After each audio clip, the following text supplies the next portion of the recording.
Morgan Nick disappeared in less than a minute, and to this day, no one truly knows what happened to her. It was a warm June evening in 1995. The Little League ballpark in the small town of Alma was bathed in the golden glow of stadium lights, the cheers of families mixing with the steady hum of summer insects.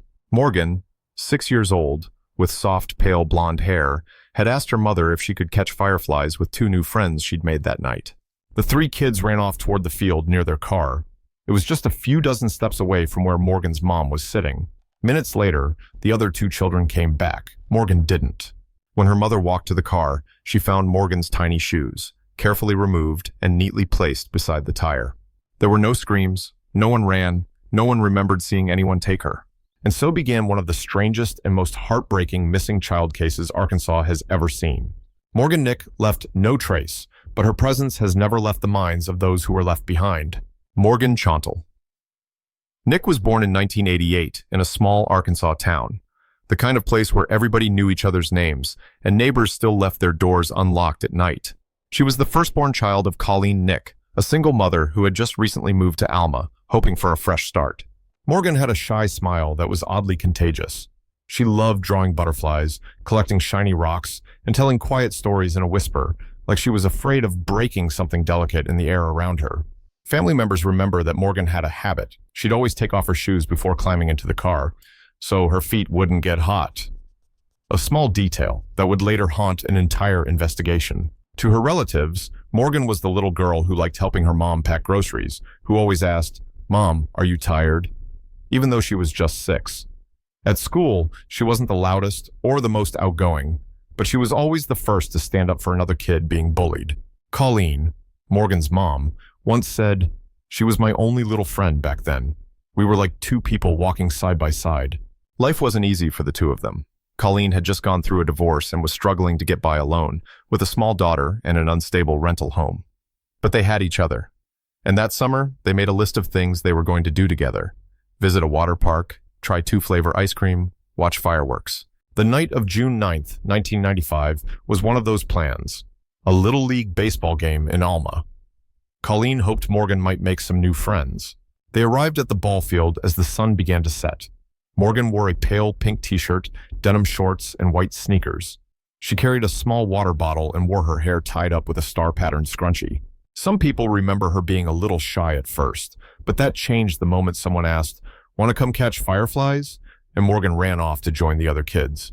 Colleen would later say that it was the first time in weeks she'd seen Morgan that relaxed, that happy since they'd moved. "I thought, she's finally okay." Morgan and 2 other kids headed to the grassy area behind the stands, a spot where children often gathered during night games. It wasn't far, just a short walk from Colleen's car, still within view, if you were looking closely. But when the 2 children returned and said, "Morgan's just putting on her shoes by the car, she'll be right here," that's when everything began to fall apart. Because Colleen couldn't see her daughter. Because the car was silent. And because Morgan's white sneakers, which she had taken off like always, were sitting there, neatly placed beside the tire. And there's one thing Colleen only spoke aloud much later. The last time she saw Morgan, she hadn't really looked. Friday, June 9th, 1995, was a gentle summer evening in Alma, Arkansas. The air was warm, the stadium lights cast a golden glow over the grass, and families gathered to watch a Little League game, a familiar scene in a small-town rhythm. Colleen and Morgan were there at the invitation of a new friend. Hoping Morgan might make some connections, Colleen agreed, even though it was the first time she'd let her daughter join a busy evening outing without staying right by her side. Around 9:30 p.m., Morgan was playing with 2 other kids she'd just met at the ballpark, an 8-year-old girl and a 10-year-old boy. The 3 decided to head behind the bleachers, to an open patch of grass where fireflies danced in the night. Morgan asked her mom, "Just for a little while, I'll come right back." Colleen hesitated for a moment, then nodded.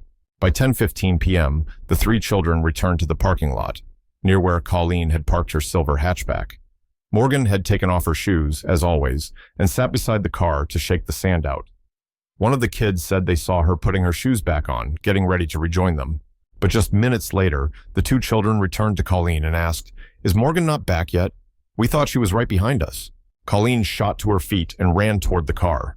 Morgan was gone. Only her white sneakers remained, spotless, neatly placed on the ground as if someone had deliberately set them there. No noise, no signs of a struggle, nothing out of place. At first, Colleen tried to stay calm. Maybe Morgan had wandered off. Maybe she'd gone to the restroom. Maybe she was playing hide and seek. But a mother's instinct doesn't lie, and now it was screaming. She walked the ball field calling Morgan's name, asked every parent, every child. Everyone shook their heads. Morgan, the little girl who had just been laughing, chasing fireflies, was gone, without a sound, without a goodbye. It was around 10:45 p.m. In less than 90 minutes, an ordinary summer night had split Colleen Nick's life in two, before Morgan disappeared and after. As the realization set in that Morgan wasn't just late, she was truly missing, panic began to bloom in slow, painful waves. Colleen didn't scream. She didn't faint like in the movies. She ran, from one group to another, asking the same question, hoping someone would say, "Oh, she's right over there playing." But no one said that. At 10:57 p.m., another parent called 911. Less than 10 minutes later, Alma police were on the scene. This was Arkansas, 1995, a quiet town. Back then, missing usually meant a child had wandered off into the woods, not that they had been taken. At first, police assumed Morgan had just strayed. They checked the restrooms, behind the small stage near the concession stand. Nothing. Then, one of the children Morgan had played with, the 10-year-old boy, told them about a strange man standing near Morgan as she sat by the car. He looked like he was talking to her. The entire tone of the search shifted. A strange man, in the dark, speaking to a little girl just moments before she vanished. A description was logged. White male, possibly between 23 and 38 years old, about 5'9", thin build, brown hair. He was seen driving a red pickup truck with a camper shell. Several witnesses claimed they saw that truck leaving the lot not long after the game ended. Police entered the vehicle description, and what they had of the plate, into the system. But it was late, and there was no full license plate. Only a few blurred numbers, repeated secondhand. In the hours that followed, the search ramped up. Local officers, volunteers, K-9 units, all swept through Alma Park, combing every inch of grass. By early morning, a helicopter was overhead. Its searchlight scanned every field, every patch of trees. But nothing emerged from the darkness. Colleen never slept. She sat on the grass, beside Morgan's tiny shoes, while patrol cars circled the distance. She didn't leave the park until sunrise. By then, Morgan had been missing for nearly 8 hours, and the man in the shadows, with the suspicious red truck, had become Alma's first nightmare. Someone said they'd seen that truck days earlier, near the elementary school where Morgan used to go. Within the first 48 hours, Morgan Nick's name began appearing on local news broadcasts. But in Alma, the whispers had already begun that very night, that a little girl had been taken from the ball field by a strange man. Police worked to reconstruct the timeline of Morgan's disappearance, minute by minute. They re-interviewed witnesses, questioned every single person who had been at the game, players, parents, volunteers. And that's when small details started to unravel. The 10-year-old boy who'd played with Morgan at first said the man had only looked at her, but a few days later, he changed his statement, saying the man had spoken to her. In one taped interview, he described the man as bending down, like he was saying something, and Morgan nodded in response. One woman said she saw a red pickup truck parked just a few meters from Colleen's car, but couldn't recall exactly when. Another claimed the truck had been circling the lot before the game, as if looking for a vantage point. Police managed to get a sketch of the man based on those accounts, but the face was painfully ordinary. No scars, no unique features. A volunteer put it bluntly. We had hundreds of brown-haired men, around 5'9", driving red pickups in Arkansas in 1995. How do you tell who's who? The FBI was brought in. They set up a command post in Alma, deploying child abduction specialists and behavioral analysts.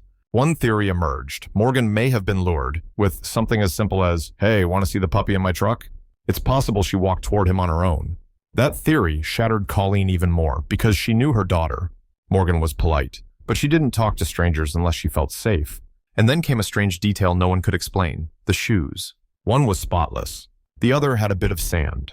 Both were placed neatly, side by side, as if someone, not Morgan, had carefully set them down.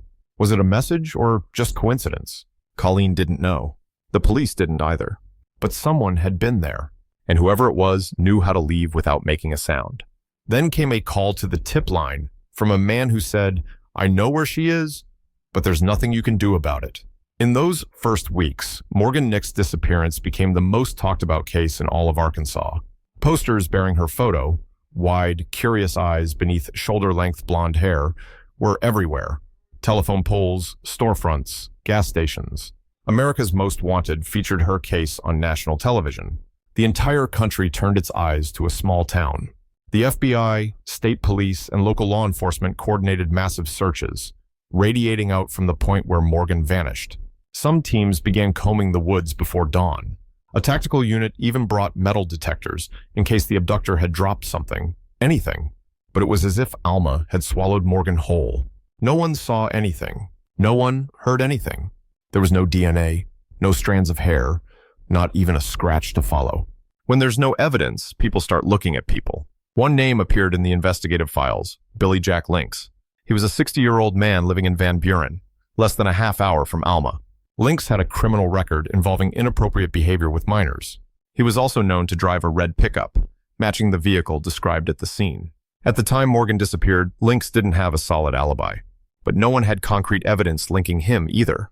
The FBI interrogated him. They searched his truck. No trace of Morgan. No blood, no DNA. The truck was too clean, almost unnaturally so. He remained a person of interest, but there was nothing prosecutors could use to charge him. Colleen, Morgan's mother, refused to give up. She began calling reporters herself, organizing her own search teams. At one point, she received handwritten letters from people claiming they'd seen Morgan in Oklahoma, or were holding her, or just wanted to be her friend. Most were hoaxes. One person who had lived near Lynx called the tip line. They swore they saw him washing his truck, scrubbing it intensely with soap. The same night, Morgan went missing. Like he was cleaning something off, they said. But then the call cut off. That person never called back. The investigation began to quiet down. Media coverage thinned. People returned to work, to school, to the next summer. Only Colleen remained, keeping Morgan's white shoes in a glass box. Still haunted by one question no one could answer. Why Morgan? And then, 6 years later, an abandoned house was searched. And what they found inside an old, dry well would shake every theory to its core. 6 years after Morgan disappeared, the case had all but frozen. No new leads. No confession. No physical evidence. Then, in 2001, another anonymous call came in. A man with a low voice, no name, left just one sentence. Check the well in Spiro. Spiro is a small town in Oklahoma, just over an hour's drive from Alma. It had once been a place Billy Jack Lynx was known to visit during the 1980s. He had relatives there, though by then, no one was really keeping track. An abandoned house on the outskirts of Spiro, hidden behind a field of dead corn, became the next search target. Investigators arrived early in the morning. The house had no windows. Its walls were weather-worn, peeling paint stripped away by the wind. And in the backyard was a shallow, moss-covered well. Forensics teams began their sweep. K9 units were brought in. One of the dogs stopped at the well and started barking violently. They lowered a light inside. A narrow shaft came into view, about 6 feet deep, with signs that it had once been used to discard something. Inside, they found a few scraps of old fabric, once children's clothing. A piece of stretchy pink cloth, similar in color to the shirt Morgan had worn the night she vanished. A faded plastic keychain, shaped like a cat, its lettering worn away. Everything was collected and sent for testing. The headlines came quickly. Police recover suspicious items in abandoned well, possible link to Morgan Nick. By then, Colleen had founded the Morgan Nick Foundation. She told reporters she had learned not to let hope flare too fast. DNA results took nearly 3 weeks, and then negative. No trace of Morgan, no skin cells, no matching hair. The cloth, while the right color, didn't match the material of Morgan's shirt. Once again, the case went cold. But this time, one detail wasn't overlooked. That house had once been owned by a man who sold it, 3 years after Morgan vanished, to a relative of Billy Jack Lynx. Was it a coincidence? Or had Lynx, or someone who knew him well, used that place to hide something? No one could say for sure, but police began reviewing every connection Lynx had, every address, every family tie, every piece of land he'd touched, across 30 years in southern Arkansas and Oklahoma. And during that review, investigators found something. The old red pickup truck that had haunted this case for decades had changed hands 3 times. And what they discovered inside that vehicle would shift the investigation entirely. The red pickup, the symbol of Morgan's disappearance, had become almost urban legend in Arkansas. For years, police tracked hundreds of similar trucks, all dead ends. But in 2021, exactly 26 years after Morgan vanished, the FBI made a stunning announcement. They had found the truck once owned by Billy Jack Lynx. After Lynx died of cancer in 2000, the vehicle was sold to a man in Boonville. That man drove it for a few years, then passed it on. And again, when the FBI finally located the current owner, a scrap metal hauler, the truck was sitting in a backyard, rusted nearly to pieces. But when forensic experts pulled apart the interior, they found something unexpected. Beneath a ripped seat cushion, hidden under layers of old carpet padding, was a small cavity. Inside it, a yellowing strip of white fabric, consistent with material used in children's dresses. Next to it, a single strand of pale blonde hair coiled between the seat and the floorboard. Everything was rushed to the DNA lab. Weeks later, the results came back. The hair sample could not exclude Morgan Nick. It was a high-confidence match, though degraded, not enough to confirm with 100% certainty. Still, it was the first physical evidence in nearly 3 decades suggesting Morgan may have once been inside Billy Jack Lynx's truck. The FBI reopened the entire case. They re-interviewed witnesses, tracked every location Lynx had visited, mapped every property he owned or had access to. And then, another detail surfaced. Medical records revealed that Lynx had undergone years of psychiatric treatment for what was described as an obsession with controlling children. In a long-buried interrogation transcript, Lynx had once said, "I didn't do anything wrong. I just cared about kids more than people said I should." A quiet statement, but chilling. When Colleen heard about the hair sample, she was silent for a long time. Then said, "I've always believed my daughter is still alive. But if this proves she was taken, at least now I know I didn't imagine it." By this point, the question was no longer, was it Lynx? It had become, who helped him? Because if Morgan had been inside that truck, Billy Jack Lynx couldn't have kept the secret alone. Not for this long, but just when it seemed the truth was within reach. Another piece of evidence surfaced, and it would upend everything we thought we knew about the Morgan Nick case. When the hair sample was released and found to be a likely match for Morgan, many believed the case was finally on the brink of being solved.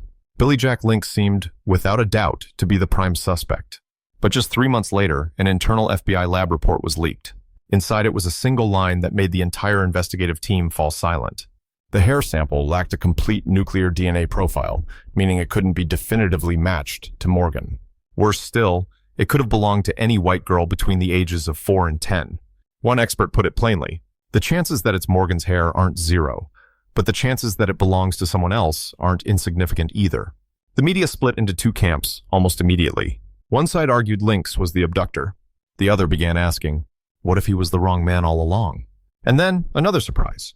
A woman in Fort Smith, a town about 90 minutes from Alma, contacted the Morgan Nick Foundation. She said that in 1995, she had seen a little girl who looked exactly like Morgan at a gas station near the state border. The girl was with an older couple. She'd planned to report it, but her husband stopped her. "We don't want to get involved," he told her. The woman didn't remember the license plate. She couldn't recall the exact date, but she remembered one thing. The little girl had a tiny scar beneath her right eye, which matched Morgan's medical records. Police couldn't verify the tip. The gas station had no security cameras back then.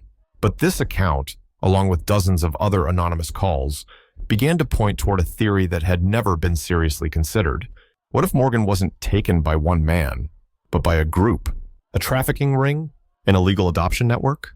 Or a family that believed this child somehow belonged to them?